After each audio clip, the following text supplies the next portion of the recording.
What is going on, dolls and gents? Back at it with another video. Yes, it's another update video about the Dodge Challenger Demon, but I feel it has to be done because a lot of information has come out about the Dodge Challenger Demon. I know I made a video a few weeks ago about the Dodge Challenger Demon and what we know so far, but a lot of stuff has come out since then, specifically the specifications of the vehicle. 2 weeks ago, I didn't know exactly how much horsepower, pound-feet of torque, and 0 to 60 the car would produce, but talking to you today, we have a pretty good assumption on what that's going to be. So if you follow the Dodge Challenger weekly videos on ifyouknowyouKnow.com, you'll notice the Dodge Challenger throws in a lot of Easter eggs into every single video. Well, if we go back to a few weeks ago and we look at the tire video that the company introduced, which pretty much just talks about the tires the car is going to have, Dodge threw in an Easter egg about the horsepower. If you look at the very end of the clip, it has the tire with a P815 written on it. Now, if you know about tires, 815 has nothing really to do with tires. So people suspect, and I agree, that this could be the horsepower figure for the car. That means 815 horsepower. Now, in regards to the torque,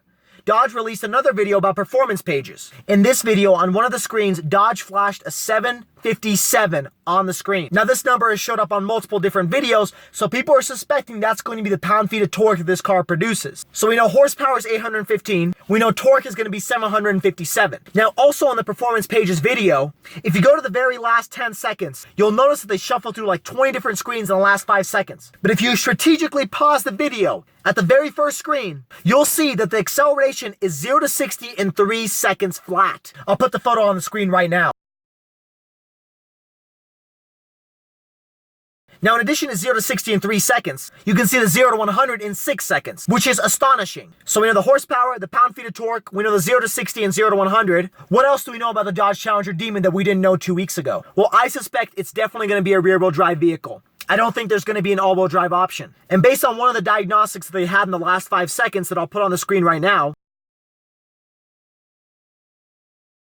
it looks as if power is just sent directly to the rear wheels to a rear differential. I don't see any type of indication showing the power is going to be sent to the front wheels. You just have the engine, transmission, and the differential in the back, which makes me assume that there's not going to be an all-wheel drive variant. Not much of a surprise, and it's unfortunate, but those are the cars that we're dealt with. Now, that's all we know so far, but in today's video, we discovered something very new. Today's video of the Dodge Challenger Demon pretty much just displayed the exhaust note of the car. Now, it uses some pretty complex engineering to get that exhaust note, which is pretty cool aside from the fact, but that isn't the main focus of this video. If you look at one of the scenes, they focus on the license plate, and on the license plate is written 3.9 plus 221 equals 405.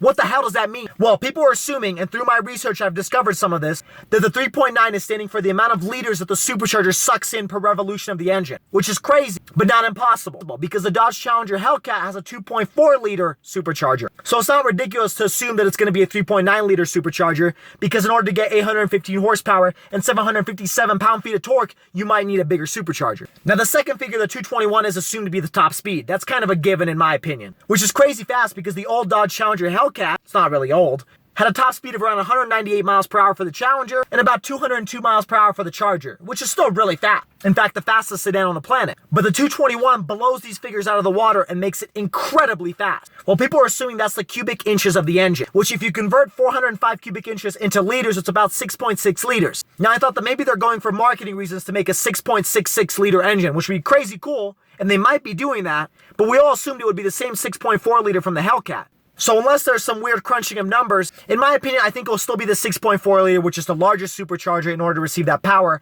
But then the 405 doesn't really add up. Unless maybe if you somehow combine the supercharger and the engine, you get 405, but I'm not sure about that. So now we know the horsepower of 815, the torque of 757, 0 to 60 in 3.0 is 0 to 100 in 6 seconds flat, and we know it's probably going to be rear-wheel drive. We're still not 100% sure about that license plate that said 3.9 plus 221 equals 405. So I've just voiced my opinion. What do you guys think about the topic? I want you to comment below and let me know what you think those numbers stand for. Do you think it's a 3.9 liter supercharger, 221 mile per hour top speed, and 405 cubic inch engine? Well, I want you to comment below and tell me what you think about the topic and what you think about the specification of the car. Is it a disappointment or is it what you expected? Thank you again for watching. I really appreciate it. Please like, share, subscribe, and comment below what your opinions are, and I will try to answer them. Thanks again for watching, guys. Take care.